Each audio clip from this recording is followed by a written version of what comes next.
ಅರಸ ಕೇಳಾಶ್ಚರ್ಯವನು ತಾವರೆಯ ಮಿತ್ರನ ಕರಗಿ ಕರುವಿನೊಳೆರೆದರೆಂದೆನೆ ಥಳಥಳಿಸಿ ತೊಳಗುವ ತನುಚ್ಛವಿಯ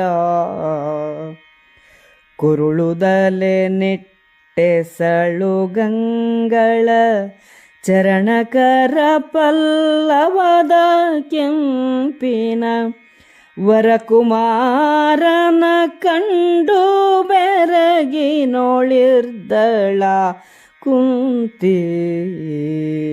ರಾಜನೇ, ಆಗ ನಡೆದ ಆಶ್ಚರ್ಯಕರ ಘಟನೆಯನ್ನು ಕೇಳು.